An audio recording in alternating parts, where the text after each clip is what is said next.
Peço que os irmãos estejam abrindo a palavra do Senhor em Efésios, no capítulo de número 6.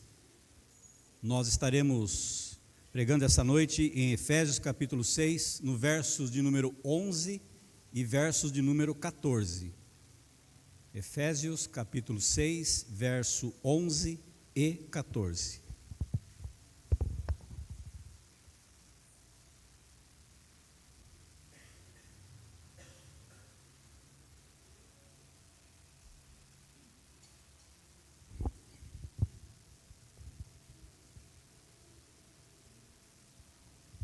Diz assim a palavra do nosso Deus: revesti-vos de toda a armadura de Deus, para poderdes ficar firmes contra as ciladas do diabo.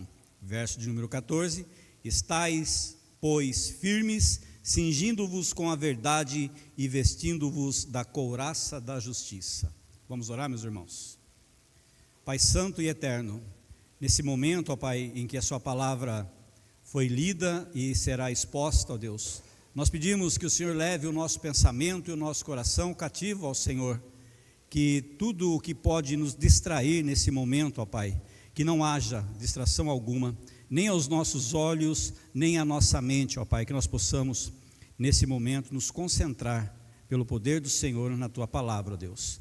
E que essa palavra seja uma palavra que edifique as nossas vidas, seja a palavra que venha nos corrigir, se assim for preciso, ó Deus, mas que venha nos dar o direcionamento para a nossa vida, com as santas instruções do Senhor. Nós louvamos e te agradecemos em nome de Jesus. Amém. Meus irmãos, esse texto que nós lemos é uma metáfora que fala a respeito da armadura. Paulo vem falar a respeito e vem utilizar uma metáfora para a armadura, colocando numa metáfora com a armadura romana. Essa armadura era uma armadura que nós podemos dizer que era para preparação espiritual. Essa era a mensagem de Paulo, preparação espiritual. Os soldados romanos, eles eram muito conhecidos na época pela sua disciplina.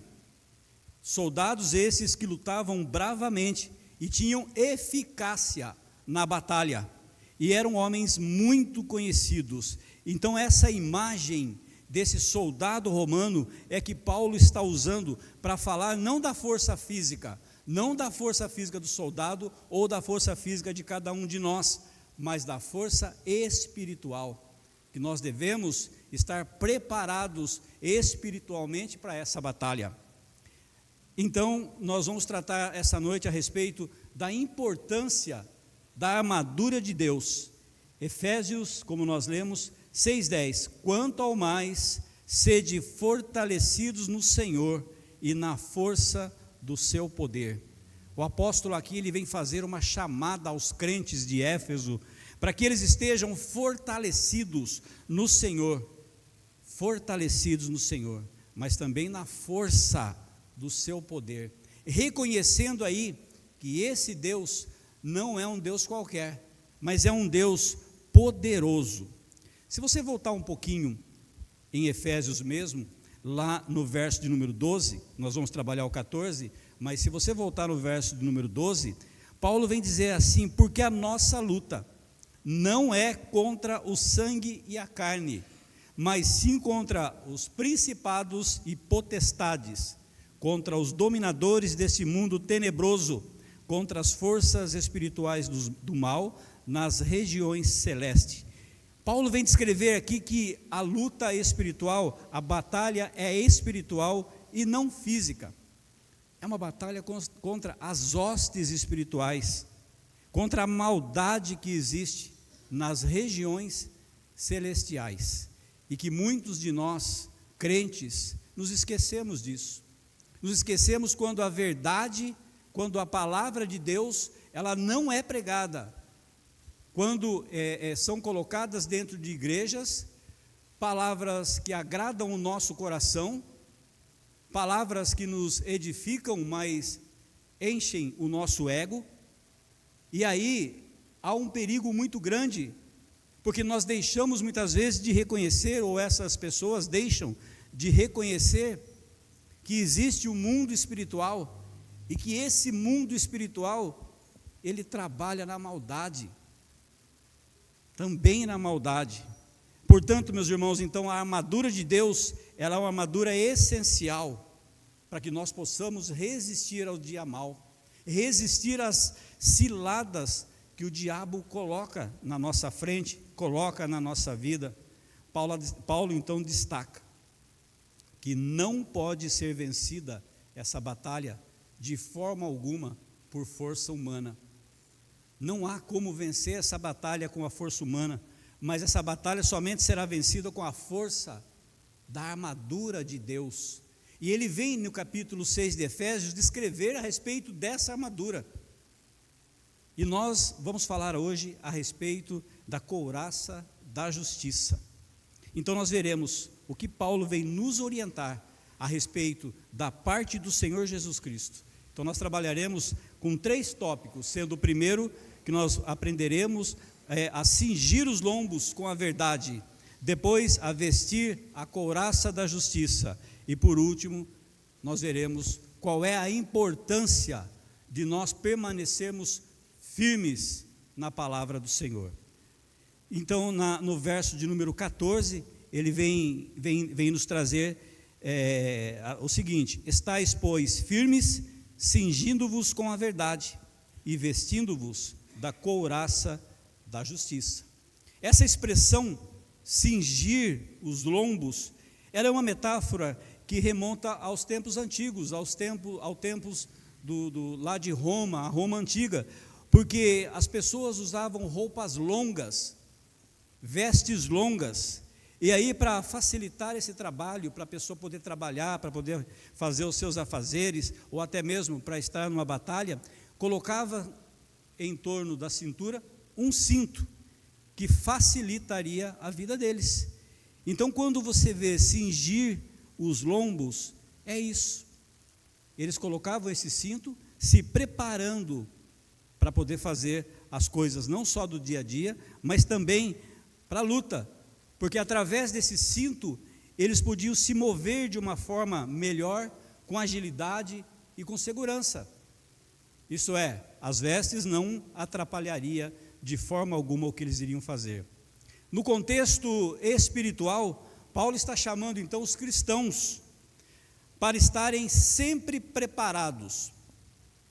Essa metáfora com o soldado romano, que sempre estava preparado para a batalha, Paulo vem trazer para que os cristãos estejam sempre preparados, sempre diligentes, sempre prontos para a luta, para a batalha, sempre prontos para agir com verdade.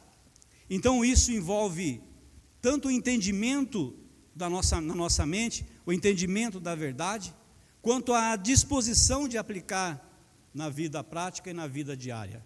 De nada adianta nós entendermos o que Deus está pedindo, nós entendermos o que Deus está falando, nós lermos o que Deus está falando, mas se nós não colocarmos o que está sendo falado aqui em prática na nossa vida diária.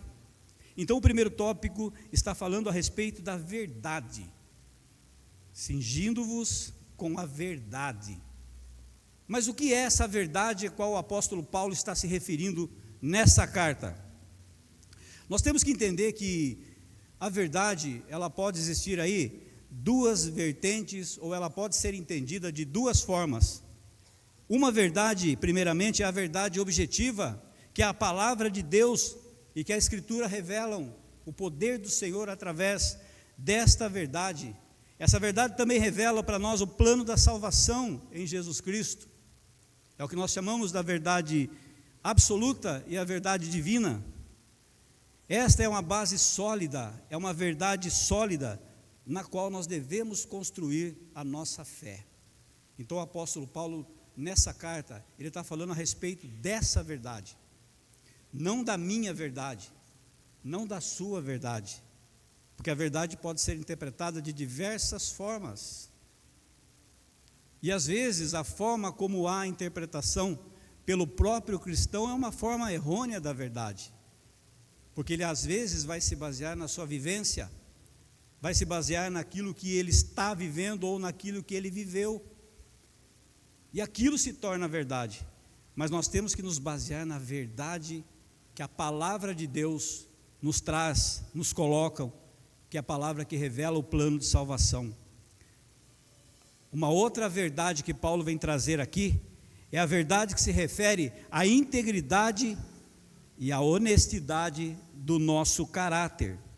A vida cristã, ela deve ser marcada de transparência em conformidade com a palavra de Deus. Mesmo que essa verdade bíblica, ela venha em confronto com a sua verdade, com aquilo que você acredita como verdade. A vida cristã é marcada por transparência, mas a vida lá fora é marcada sobre engano e é marcada com mentiras. Por isso que a palavra de Deus se faz necessária na vida do crente, na vida do cristão, para que ele possa discernir essas verdades, essas vozes que são faladas na nossa mente o dia inteiro, seja onde quer que nós estejamos, para que nós não caiamos nesse engano de mentiras, porque a mentira é uma característica do diabo. É uma característica do diabo. Em João, Evangelho de João, no capítulo de número 8, no verso de número 44, Jesus, defendendo a sua missão e a sua autoridade perante os judeus que o estavam contestando, ele vem dizer assim, verso de número 44 de João: vós sois do diabo, que é vosso pai, e quereis satisfazer os desejos. Ele foi homicida desde o princípio e jamais se firmou na verdade, porque nele não há verdade. Quando ele profere mentira, ele fala do que lhe é próprio, porque é mentiroso e pai da mentira. Muitas vezes, meus irmãos, a nossa verdade, baseada nas circunstâncias da nossa vida, e às vezes baseada no que nos falam, ela é mentira, em confronto com a palavra de Deus, que é a verdade. Às vezes nós queremos seguir a nossa intuição, queremos seguir aquilo que nos é falado, o caminho que nos é colocado é um caminho contrário à palavra de Deus, mas é um caminho que satisfaz o nosso coração. Palavras que satisfazem o nosso coração. Hoje, pela manhã, quem esteve aqui, ouviu o pastor falando a respeito, no estudo, a respeito de aconselhamento. O aconselhamento é de suma importância, só que muitos não querem esse aconselhamento. Para ele é preferível que ele viva na verdade dele, que ele conhece, do que ele aceite o aconselhamento de um cristão, ou o aconselhamento baseado na palavra do Senhor. Porque a palavra do Senhor, ela vai de encontro às nossas vidas. Elas fazem com que nós pensemos de forma profunda naquilo que nós estamos fazendo da nossa vida e a forma como nós estamos vivendo. Então nós temos que aplicar essas verdades bíblicas na nossa vida. E viver a verdade, ela deve ser a base de todas as nossas ações. No mundo em que a verdade ela é relativa, isto é, ela pode se tornar verdade porque é o que eu penso, é o que eu vivi ou é o que eu vivo, nesse mundo ela é distorcida muitas vezes, e nós cristãos que servimos a Deus e que conhecemos a verdade que é a palavra de Deus, nós não podemos cair nessa cilada do inimigo. Nós devemos sim destacar a nossa verdade absoluta para essas pessoas, confrontar as pessoas com a verdade. Lembrando mais uma vez do estudo de hoje à noite, só que é preciso que haja discernimento para confrontar essa verdade.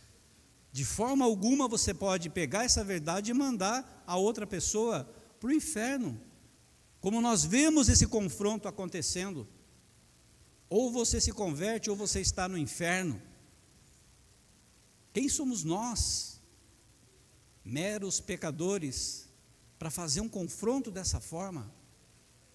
Se o nosso interesse é trazer essa vida para o Senhor Jesus Cristo, basta simplesmente que você pregue o Evangelho do Senhor Jesus de forma nua, crua. Porque, na verdade, a conversão dessas vidas através da verdade bíblica não depende de nós, não depende de mim e nem de cada um de vocês. O pregador não converte ninguém, quem converte é a palavra do Senhor. Quem está aconselhando alguém não converte ninguém, quem converte é o próprio Deus. É a palavra do Senhor que vai de encontro e corta, divide, para que a pessoa reconheça a verdade, viver a verdade.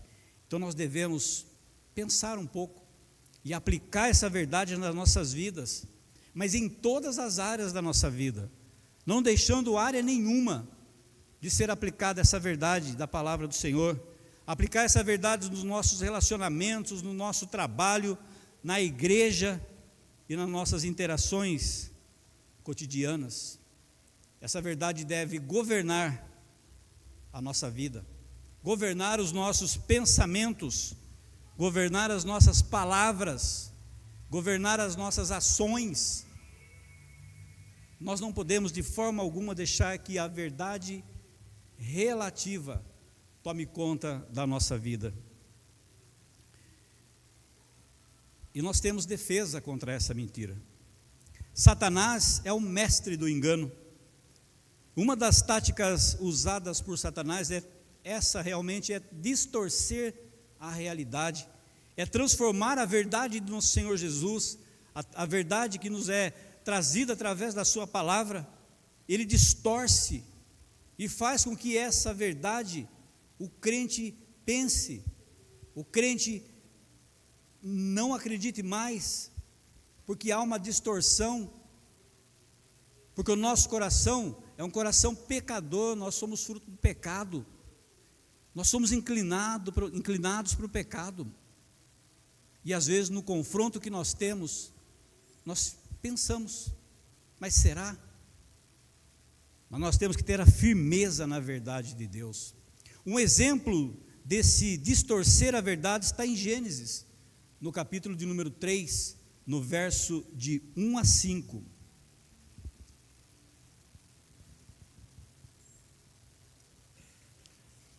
Onde a palavra de Deus nos relata o seguinte: mas a serpente, mais sagaz que todos os animais selváticos que o Senhor Deus tinha feito, disse à mulher: é assim que Deus disse: não comereis de toda a árvore do jardim? Veja que Deus deu a ordem para que não comesse. Satanás colocou um ponto de interrogação lá no fim e perguntou isso a Eva, colocando em Eva a dúvida. Aí vem o que eu disse: mas será? Então a verdade nós temos que ter ela gravada na nossa mente e no nosso coração, conhecendo as Escrituras, para que nós possamos ser guiados por essa Escritura. Nós temos que conhecer a Escritura de forma profunda, para sermos guiados pelo Espírito Santo, que conduz a mim, que conduz a você, para a verdade. Em Evangelho de João, no capítulo 16, verso número 13, diz assim: quando vier, porém, o Espírito da verdade, ele vos guiará a toda a verdade, porque não falará por si mesmo, mas dirá tudo o que tiver ouvido, e vos anunciará as coisas que hão de vir. Espírito da verdade. Para conhecer o Espírito da verdade, nós temos que conhecer a palavra do Senhor, que é onde há a profundidade das revelações divinas, é onde Deus se revela, e é onde o que Deus tem para mim e para você, os planos do Senhor já estão revelados aqui. Nós temos que conhecer essa verdade profunda, e para nós colocarmos então isso de forma prática, nós precisamos fazer, em cada um de nós, você fazer uma autoavaliação, mas uma autoavaliação de forma que seja honesta. Honesta como? Verdadeiramente, essa profunda avaliação, ela tem que ter como fundamento a palavra do Senhor. E quando você for confrontado, reconhecer essa verdade de Deus, reconhecer que você esteve no caminho mau, ou que você está no caminho mau, colocando-se diante de Deus, pedindo para que esse Deus trabalhe em você no arrependimento. E essa verdade é o que tem que nortear as nossas vidas. E para nortear as nossas vidas, muitas vezes, nós achamos que isso é sacrificante para nós, porque nós temos que deixar de fazer algumas coisas na nossa vida terrena, na nossa vida mundana, algo que agrada o nosso coração, para podermos fazer as coisas que o Senhor nos pede. Leitura regular da Bíblia, meditação nas Escrituras, participação em estudos bíblicos que nos ajudem a crescer no nosso entendimento, para fazermos essa aplicação dessa verdade. Mas muitas vezes o mundo nos envolve de uma forma que nós deixamos essas coisas de lado. E é aí que você tem que fazer uma reflexão profunda na sua vida, baseado na palavra do Senhor, e não naquilo que pessoas nos falam. Existem as pessoas que vão nos agradar com palavras lindas e maravilhosas, e existem as pessoas que elas não vão bater na nossa costa, mas vão falar a verdade e nós não vamos gostar. Só que a verdade também, ela tem que ser dita com amor e da forma como a própria Bíblia nos orienta. Não com essa, como foi tratado hoje cedo também, com essa autoridade que muitas vezes que nós achamos que temos. A autoridade é na palavra de Deus. Então nós vimos, meus irmãos, nesse primeiro tópico, a respeito do que significa então cingir os lombos com a verdade. E agora nós vamos passar para o segundo tópico, que é conhecer qual o objetivo de vestir essa couraça. Então a couraça romana, ela era uma peça fundamental para o regimento, para o soldado romano, porque esse soldado colocava essa couraça no peito e protegia o órgão vital, os órgãos vitais que ficam na região do tórax. No contexto espiritual, a couraça da justiça, ela protege o nosso coração, protege o coração do crente, que já é inclinado para o pecado. E quando nos tornamos cristãos, nós somos lavados pelo sangue de Cristo, mas isto, para o ser humano, ele pode ainda colocar na mente dele que o pecado não foi perdoado. E aí gera no ser humano um sentimento de culpa por essas transgressões diante de Deus, porque nós somos inclinados a fazer os nossos desejos e a nossa vontade. Então o coração do ser humano é o alvo do ataque de Satanás para corromper mais ainda os nossos desejos e as nossas afeições, e por que não dizer as nossas emoções, porque está tudo interligado. Quando Paulo vem falar aí a respeito da justiça, ele menciona dimensões principais. Primeiro, ele se refere à justiça imputada por Jesus Cristo, porque quando nós aceitamos a Jesus Cristo, nós somos justificados perante Deus. Essa nossa culpa é removida e nós somos declarados justos. Veja o que diz Romano no capítulo 5, no verso de número 1. Justificados, pois, mediante a fé, temos paz com Deus por meio de nosso Senhor Jesus Cristo. E é esta a justiça de Deus que nos justifica, e essa justiça não é nossa, é a justiça de Deus. Muitas vezes nós lemos na palavra de Deus a justiça, e nós achamos que a justiça eu posso fazer, você pode fazer. Não, a justiça é de Deus. A palavra do Senhor é viva, é eficaz para as nossas vidas. Em segundo lugar, essa justiça também se refere à vida prática. Então não é só reconhecer que nós somos justificados, mas nós temos que trazer isso para a nossa vida prática, ou seja, levar uma vida de santidade diante de Deus, levar uma vida de retidão diante de Deus, buscando sempre o caminho para a santificação no nosso Senhor. E nós só conseguiremos isso através da verdade explícita e colocada na palavra do Senhor, para que cada um de nós não nos desviemos nem para um lado e nem para o outro.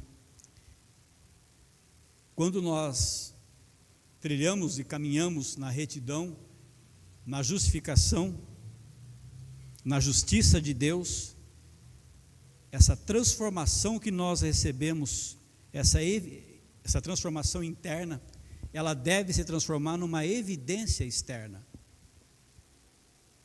Cristo faz a mudança no nosso interior. Cristo transforma a nossa mente, o nosso coração, a nossa alma, o nosso espírito.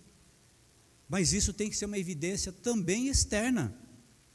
Nós não podemos nos fechar simplesmente como cristãos e deixar que as pessoas estejam em caminhos tortuosos, em caminhos que não vão levar à vida eterna.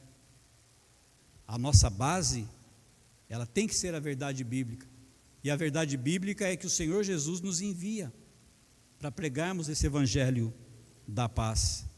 Então, meus irmãos, a couraça da justiça nos protege dessas acusações que o inimigo tem contra nós, que o inimigo coloca na nossa mente, a dúvida se nós realmente somos justificados, se os nossos pecados e as nossas transgressões realmente foram perdoadas.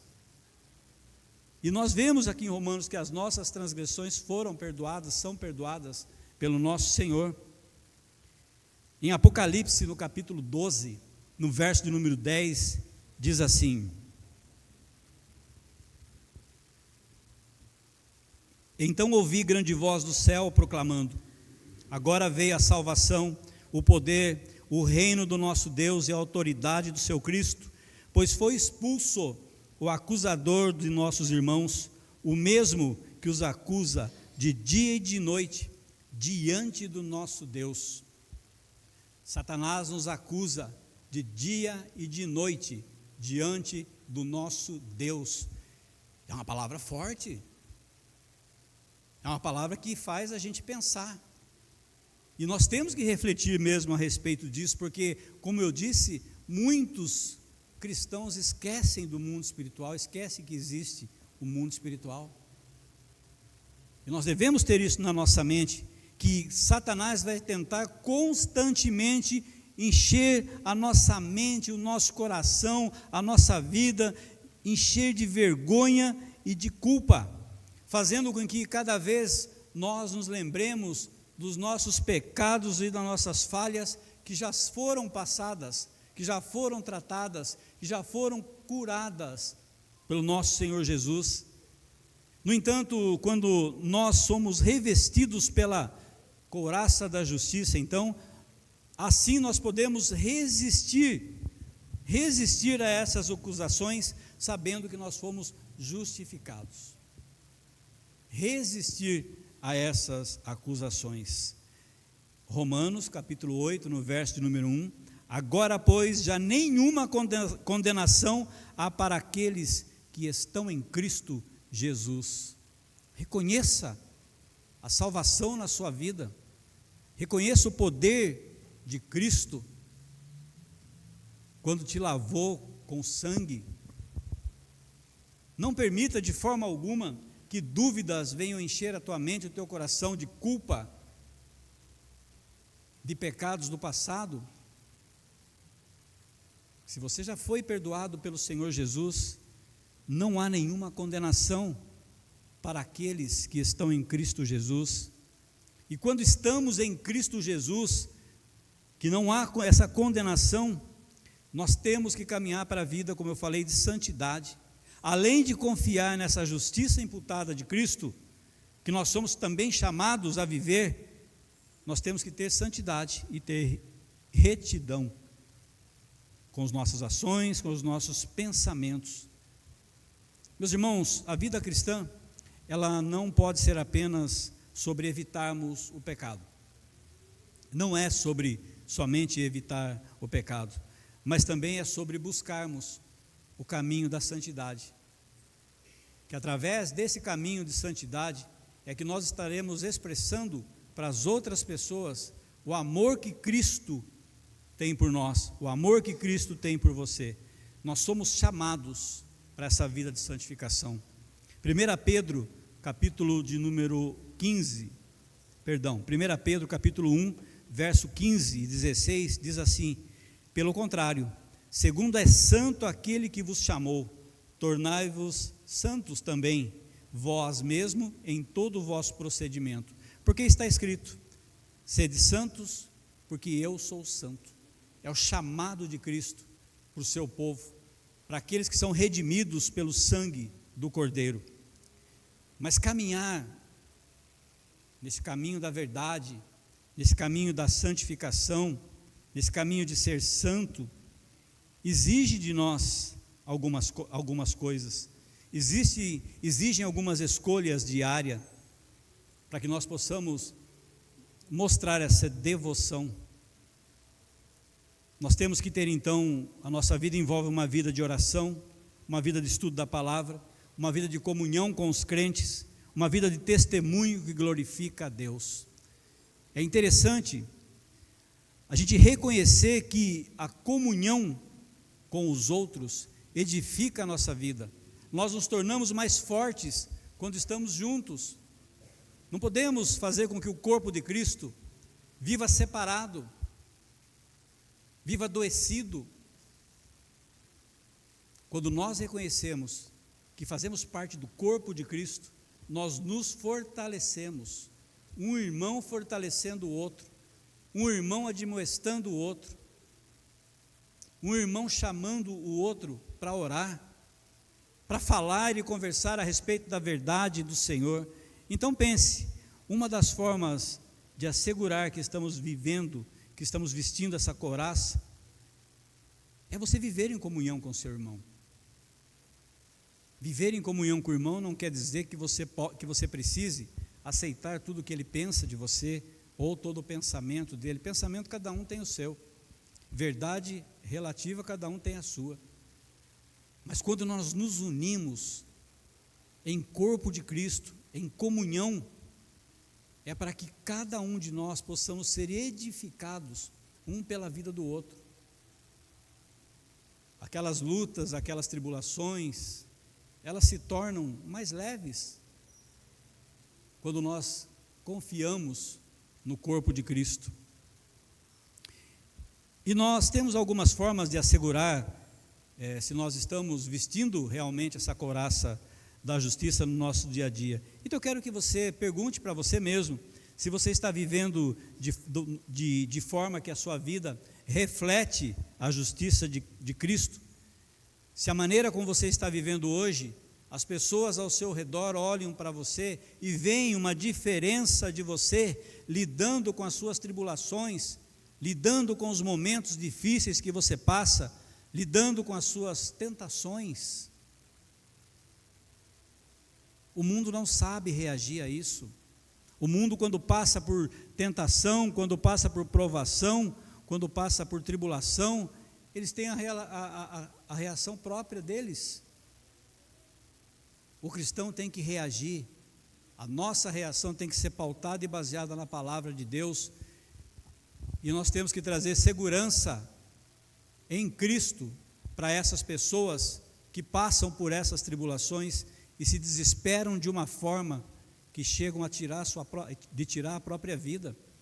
Nós estamos entrando aí no setembro, que agora tem verde, tem amarelo, tem hora que eu me perco nesses, mas o setembro amarelo é sobre suicídio. É sobre suicídio. E o cristão, ele deve refletir esse amor de Cristo, quando ele ouvir que pessoas estão se cortando, adolescentes principalmente, não julgar essas pessoas, mas levar a ela o amor de Cristo, mas transparecer também a sua vida como exemplo de Cristo, que elas possam reconhecer a sua vida, essa autoridade que o Senhor Jesus te dá. Você também deve se perguntar assim, se nas áreas da sua vida, todas elas estão na presença de Deus, ou ainda há áreas da sua vida que você precisa mudar o caminho e colocar essa área na santidade e na retidão. Quando eu falo as áreas, são todas as áreas mesmo. Às vezes nós separamos as áreas que nos convém. As áreas que nos convém. Não vou citar as áreas, mas nós fazemos isso. Veja então, meus irmãos, nós vimos o que significa cingir os lombos, nós vimos qual é o objetivo de nós vestirmos essa couraça da justiça, e por fim, então, nós veremos qual é a importância, depois disso, de nós nos mantermos firmes para essa luta. O que significa, então, estar firmes? O estar firmes, ele enfatiza a necessidade de uma resistência, de uma perseverança na vida cristã. É como se você se colocasse diante dessa batalha para enfrentar as diversidades da vida, numa posição onde você é inabalável, onde nada vai movimentar você para a esquerda e nem para a direita, mas que você vai manter a sua firmeza no Evangelho do nosso Senhor Jesus Cristo, no Evangelho da verdade. Então essa firmeza, ela é crucial para que nós não sejamos abalados pelas circunstâncias da vida, pelas tempestades da vida, pelas tentações que nós somos colocados todo dia, as tentações e ciladas colocadas pelo diabo. Esse diabo que é astuto, que conhece o ser humano, que conhece aonde pega o ser humano, no seu egocentrismo, naquilo que é o desejo do seu coração. E aí em Efésios nós encontramos, para ficarmos firmes contra essa cilada do diabo, no verso de número 11, revestivos de toda a armadura de Deus, para poderdes ficar firmes contra as ciladas do diabo. O diabo coloca na nossa mente, no coração, engano, coloca tentação e coloca até mesmo o desespero em situações que, se nós não estivermos firmados na verdade, nós caímos nesse desespero. Mas a armadura de Deus, meus irmãos, ela não é composta somente da couraça. Se você ler Efésios, está descrevendo toda a armadura de Deus aí no capítulo número 6, no verso de número 10 em diante. Quanto ao mais, sede fortalecidos no Senhor e na força do seu poder. Mas nós estamos tratando hoje somente da couraça da justiça, do cinto da verdade, que é o que nós temos que ter na nossa vida. E Paulo enfatiza a necessidade de você estar com essa armadura que nós estamos tratando hoje, mas com toda a armadura de Deus, para que você possa resistir a esse dia mau, porque você será impactado muitas vezes, confrontado muitas vezes com falsas doutrinas, com tentações sutis, disfarçadas, com distrações mundanas e até mesmo com ataque direto de Satanás à sua fé. A sua fé. O inimigo é astuto e ousado, e ele ataca a sua fé. Se você não estiver preparado com a verdade, que é a palavra de Deus, você pode se sucumbir nessa batalha. E aí nós temos a aplicação para que nós tenhamos aí uma resistência espiritual, e a resistência cristã, de onde ela vem, para que nós tenhamos essa resistência cristã? Primeiramente, essa resistência cristã, ela vem do nosso Senhor Jesus, que é aquele que nos dá força, é aquele que nos ensina, Ele é o nosso Senhor, mas Ele vem do conhecimento da palavra de Deus, e principalmente na confiança dessa obra redentora que Deus fez na nossa vida. Então nós devemos ter a nossa base como uma casa construída sobre a rocha, que não será abalada de forma alguma, assim como descreve lá em Mateus, no capítulo 7, no verso 24 e 25, que descreve que todo aquele pois, que ouve estas minhas palavras e as pratica, será comparado a um homem prudente, que edificou a sua casa sobre a rocha, e caiu chuva, transbordaram os rios, sopraram os ventos, e deram com ímpeto contra aquela casa, que não caiu. E essa casa não caiu por quê? Segue o verso: porque foi edificada sobre a rocha, foi edificado sobre Cristo, sobre os ensinamentos de Cristo, sobre a obra redentora de Cristo. Essa resistência humana também é fortalecida pelo constante cultivo de uma vida espiritual saudável. E a vida espiritual saudável do crente, ela está baseada no jejum, está baseada na oração, está baseada na adoração e está baseada na comunhão entre os irmãos, na comunhão com os outros crentes, para que essa força seja renovada entre os irmãos, de uma forma que a comunidade cristã, que o corpo de Cristo, não fique doente, mas cresça, sendo edificado pela vida de cada um. Então nós temos que continuar, meus irmãos, sendo apoio na vida das pessoas e apoiando as pessoas. Há uma grande diferença entre você ajudar uma pessoa e você apoiar uma pessoa. Ajudar uma pessoa é você pegar o problema dela e resolver. Mas nas coisas relacionadas à Bíblia, no mundo muitas vezes você consegue pegar esse problema da outra pessoa e resolver. Então você ajudou a pessoa. Agora no mundo cristão, no mundo em que se fala de batalha espiritual, é necessário que você apoie essa pessoa, porque muitas vezes nós vamos nos sentir impotentes para poder ajudar, e é a hora que entra o apoio que você tem que dar, é a hora que você pode apoiar a pessoa nos momentos em que ela está passando por problemas, por tribulação. Nós temos que ver, que sentir, estarmos sensíveis a essas pessoas que necessitam de nós. Nós devemos então considerar o papel da comunidade, da fé cristã em nossa vida, considerar também que estamos efetivamente engajados, juntos, nessa comunidade, para estarmos abertos, para sermos apoio das pessoas e também para sermos apoiados. Não é porque ocupamos posição de liderança que nós não somos atacados também. E aí nós precisamos, como líderes, do apoio dos irmãos em oração e muitas vezes com palavras também. Comunidade cristã, vivendo a verdade, cingindo com a verdade. Nós deixamos de fazer muitas vezes porque é cômodo para cada um de nós.